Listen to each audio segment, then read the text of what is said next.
At 5:47 a.m., silence shattered across the Kharkiv plateau as 43 Ukrainian drones emerged from underground bunkers, each carrying a payload worth less than the cost of a single Russian tank shell. Yet together they would erase $300 million of Moscow's finest armor in under 8 minutes. The convoy never saw it coming because Ukraine had spent 6 weeks studying every breath, every routine, every weakness of the enemy's most critical supply route. This wasn't just an ambush. This was surgical precision disguised as chaos. And what happened next would redefine how wars are fought in the 21st century. The morning mist clung to the asphalt like a shroud, masking what would become the deadliest 8 minutes in the history of mechanized warfare. Behind the fog, 184 Russian vehicles stretched across 12 kilometers of highway, carrying enough ammunition to level 3 cities and fuel to sustain 15,000 troops for an entire month. Every truck driver, every tank commander, every officer in that convoy believed they were untouchable. They had air cover, electronic warfare protection, and the most advanced anti-drone systems Moscow could deploy. Yet none of them realized that for 42 days straight, Ukrainian intelligence had been mapping their every move with the patience of a spider weaving its web. The convoy's route had been chosen for its supposed security. Highway M03 stretched through open farmland where any approaching threat could be spotted kilometers away. Russian commanders had calculated every angle, every risk, every contingency. What they hadn't calculated was that the threat wouldn't come from the horizon. It would emerge from beneath their wheels, from abandoned farm buildings, from irrigation ditches that had been quietly modified under cover of darkness. Ukraine had turned the very landscape into a weapon, and the Russians were about to drive straight into its jaws. Inside a concealed command center 40 kilometers away, Captain Dmitry Kovalenko watched 43 green dots pulse on his tactical display. Each dot represented a Switchblade 600 drone worth approximately $70,000, armed with a tandem warhead capable of penetrating any armor Moscow had fielded. But the true genius wasn't in the weapons themselves. It was in how they had been positioned across 6 weeks of meticulous planning, each unit placed with mathematical precision to create overlapping fields of fire that would leave no escape route, no safe haven, no chance for survival. The Russians had grown comfortable with their morning routine. Supply Convoy Delta 7 departed the Belgorod staging area every Tuesday and Friday at precisely 4:15 a.m., following the same route, maintaining the same speed, stopping at the same checkpoints. Ukrainian spotters had documented 47 separate convoy runs, timing every variable down to the second.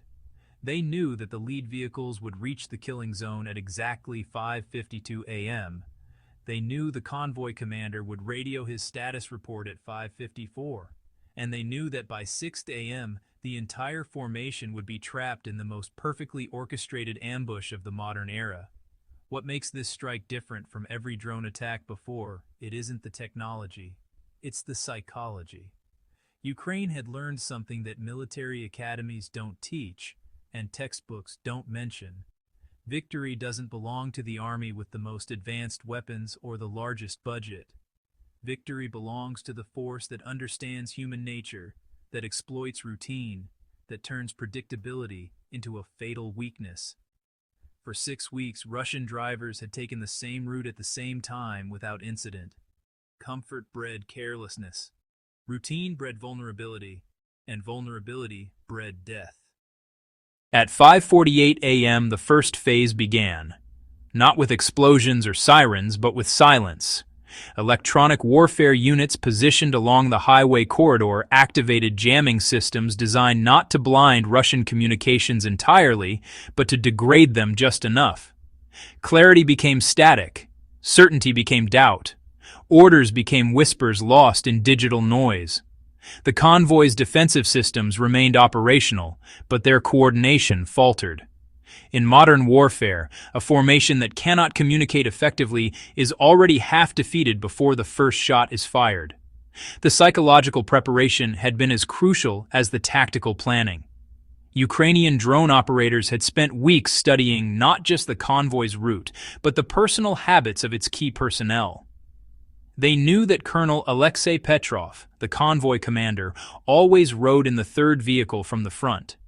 They knew he preferred to maintain radio silence until reaching predetermined checkpoints. They knew he had grown overconfident after 47 successful runs without incident.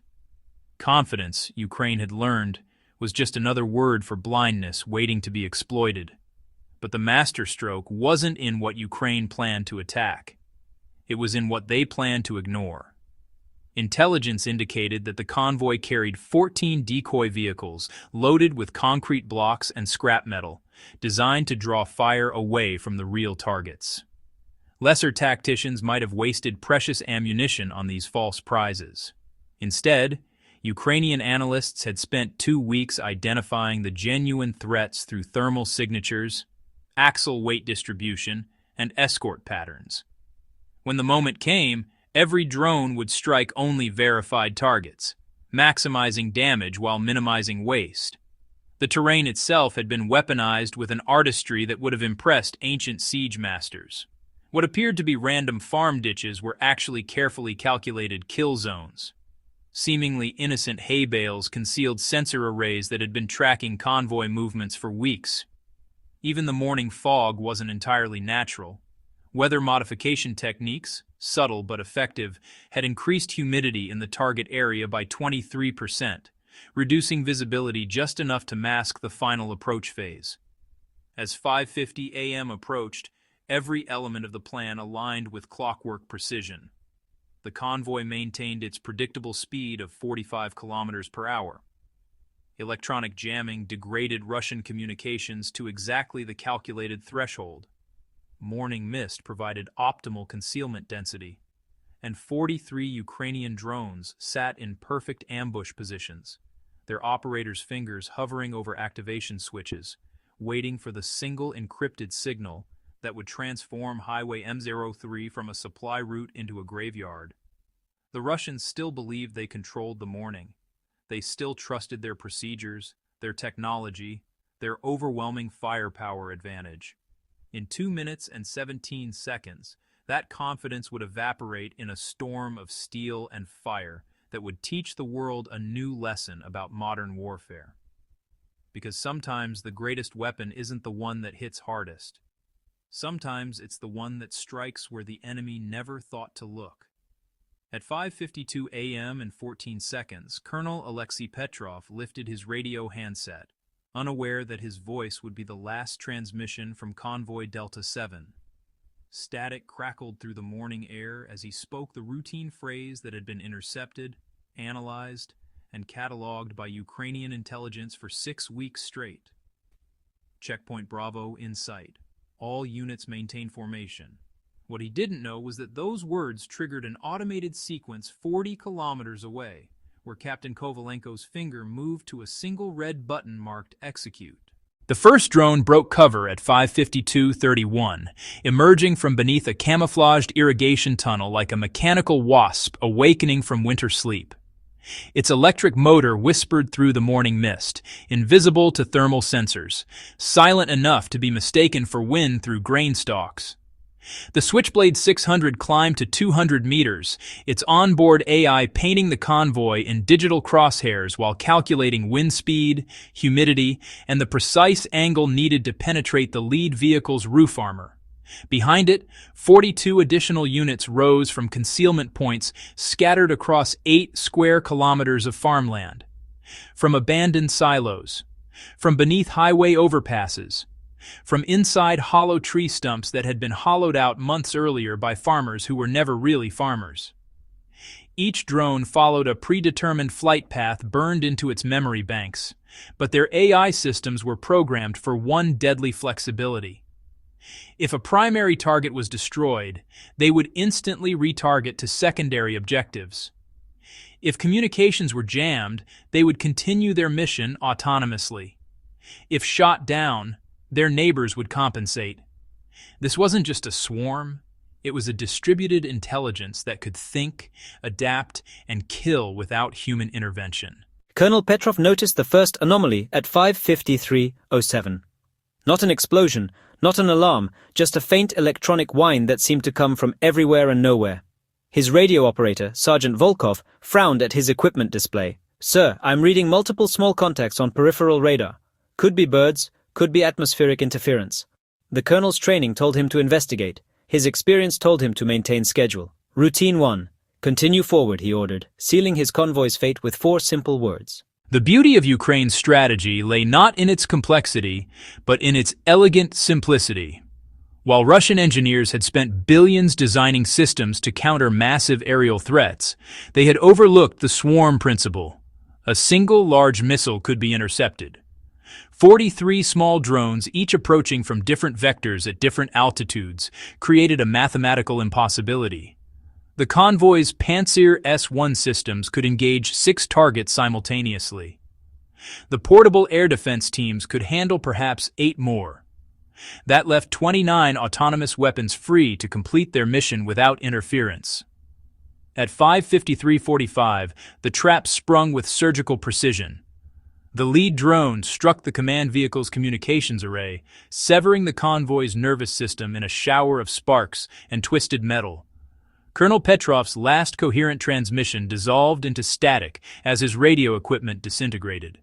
Simultaneously, 3 additional units targeted the convoy's electronic warfare trucks, eliminating the jamming systems that might have disrupted the remaining attack. Within 18 seconds, Russia's most heavily defended supply column had been blinded, deafened, and rendered helpless. But the psychological impact proved even more devastating than the physical damage. Trained soldiers who had faced artillery barrages and missile strikes found themselves paralyzed by an enemy they couldn't see, couldn't hear, and couldn't fight. Panic rippled through the convoy faster than the explosions themselves. Drivers abandoned formation, seeking shelter that didn't exist. Tank commanders closed their hatches, reducing visibility to 0. Infantry squads fired wildly at shadows while the real threat circled overhead like mechanical vultures. The fuel trucks erupted first, sending pillars of orange flame clawing toward the dawn sky. Each explosion triggered a cascade of secondary detonations as ammunition cook-offs began their deadly chain reaction. T-80 tanks, supposedly invulnerable to anything short of anti-tank missiles, found their roof armor penetrated by tandem warheads no bigger than coffee cans. The mathematical precision was terrifying. Every strike had been calculated not just for maximum damage, but for maximum psychological effect. Ukrainian intelligence had studied the convoy's load manifest with the obsession of accountants auditing a corrupt corporation. They knew which vehicles carried artillery shells versus small arms ammunition. They knew which fuel trucks held diesel versus aviation gas. They knew which command vehicles housed senior officers versus communications equipment.